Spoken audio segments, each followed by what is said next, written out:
हम लोग तो बिल्कुल लग ही नहीं रहा था कि मेरे दल का कोई उम्मीदवार यहाँ से चुनाव लड़ रहा है। एक बार नॉमिनेशन के पहले उनसे मेरी मुलाकात हुई थी, टेलीफोन पे बात की हुई थी।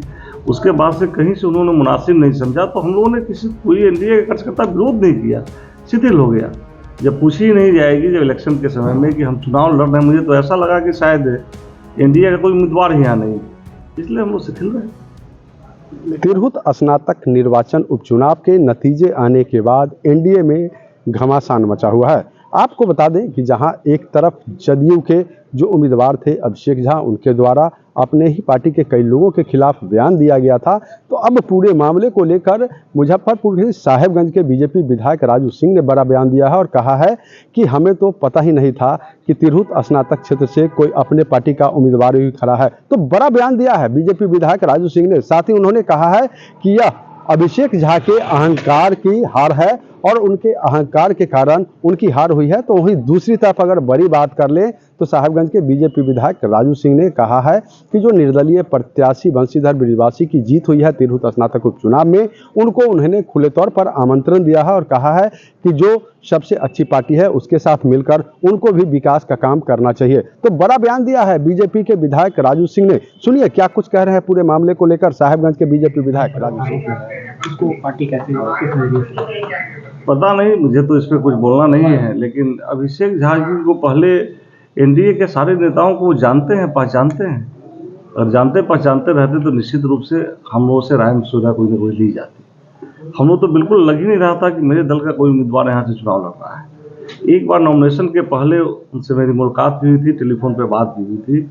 उसके बाद से कहीं से उन्होंने मुनासिब नहीं समझा, तो हम लोगों ने कोई एनडीए का कार्यकर्ता विरोध नहीं किया, शिथिल हो गया। जब पूछी ही नहीं जाएगी जब इलेक्शन के समय में कि हम चुनाव लड़ रहे हैं, मुझे तो ऐसा लगा कि शायद एनडीए का कोई उम्मीदवार ही यहाँ नहीं, इसलिए हम लोग शिथिल रहे। लेकिन अब इस तरह का जो बयान उनके द्वारा दिया जा रहा है तो ये तो पहली बार हम लोग देखे कि कोई अपने एनडीए के घटक दल में कोई अभिषेक झा भी है। हम लोग तो जानते भी नहीं थे, और उनके बयान का बहुत तवज्जो, बहुत मायने हम लोग लिया। पार्टी और गठबंधन को कोई ऐसा नहीं, पार्टी गठबंधन की तरफ से भी कोई इस तरह का दिशा निर्देश नहीं आया, और ये नहीं हुआ। जब हम नॉमिनेशन कर रहे थे, नॉमिनेशन के समय भी हम लोग को नहीं पूछा गया कि नॉमिनेशन में आना है नहीं आना है, और इस तरह से पार्टी कहीं भी लगा नहीं। मैं कह रहा हूँ ना कि लगा ही नहीं, एनडीए के मैं ही नहीं, एनडीए के सारे लोगों को मैं तो देखा ही नहीं कि उनके साथ इसी मुजफ्फरपुर तिरहुत का स्नातक क्षेत्र का हॉट है मुजफ्फरपुर, इस मुजफ्फरपुर के एनडीए के नेताओं को भी मैंने साथ में कहीं नहीं देखा जो एनडीए के लिए काम करते हैं, एनडीए के लिए सारे हमलों के लिए भी काम करते हैं, वैसे लोगों को भी नहीं देखा।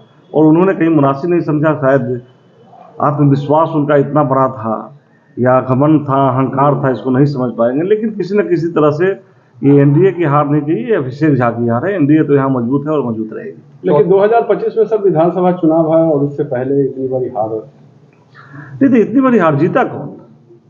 देखिए, जो काम करेगा, जो लड़ेगा वो पाएगा। मैं यहाँ की महान जनता को फिर से धन्यवाद देना चाहता हूँ कि ब्रजवासी मेरे पार्टी के नहीं है, मेरे दल के नहीं है, निर्दल हैं, चुनाव जीते हैं। और यहाँ की वो जो लिटरेट पर्सन, पढ़े लिखे लोग, जिस तरह से लोगों ने वोट देने का काम किया है, वो भी मैं उनका भी आभार व्यक्त करता हूँ, उनको भी धन्यवाद देना चाहता हूँ। वो भी धन्यवाद के अधिकारी हैं जो उन्होंने ठीक चुनाव किया है, अच्छा चुनाव किया है। और आप लोगों के माध्यम से ब्रजवासी को कहना चाहूँगा कि देश के लिए, प्रदेश के लिए जो अच्छा काम कर रही है दल, उसके साथ आएँ, जुट करके अच्छा काम करें। ब्रजवासी जी आपके पार्टी के खिलाफ ही चुनाव लड़ते, सरकार के खिलाफ, एनडीए सरकार के खिलाफ वो चुनावी मैदान में उतरे थे, क्योंकि आप उन्हें आमंत्रण कर रहे हैं। देखिए, एनडीए और आप जो बता रहे हैं निर्दलीय चुनाव लड़ना, निर्दलीय चुनाव लड़ने का मतलब नहीं होता है कि सरकार के खिलाफ चुनाव लड़ना।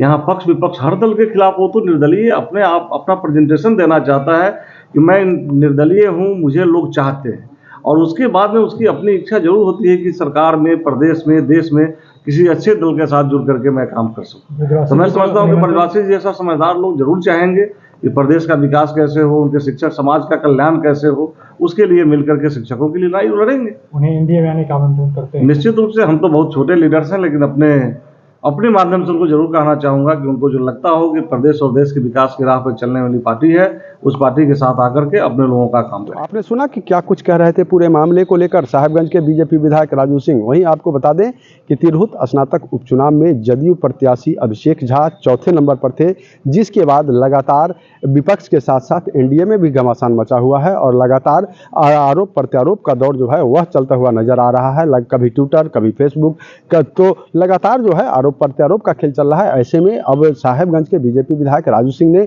खुलकर मीडिया के सामने कहा है कि ये अभिषेक झा की पर्सनली हार हुई है, कोई पार्टी की हार नहीं हुई है, और हम लोगों से प्रत्याशी होते हुए कभी मुलाकात करना उन्होंने उचित नहीं समझा, कभी हम लोगों से बात करना उचित नहीं समझा। तो कहीं ना कहीं अभिषेक झा के अहंकार की हार हुई है। और दूसरी तरफ अगर बात कर लें, निर्दलीय प्रत्याशी बंशीधर ब्रिजवासी की जीत को लेकर उन्होंने शुभकामनाएं दी है और कहा है कि जो अच्छा काम करेगा जनता उन्हें जरूर चुनकर आगे भेजने का काम करती है। ऐसे उन्होंने सीधे तौर पर निर्दलीय प्रत्याशी बंशीधर ब्रिजवासी को सरकार में आने का निमंत्रण दिया है और कहा है कि उन्हें जो अच्छी सरकार है उसमें आकर और विकास का काम जो है करना चाहिए। न्यूज़ फॉर नेशन के लिए मुजफ्फरपुर से मणिभूषण शर्मा की रिपोर्ट।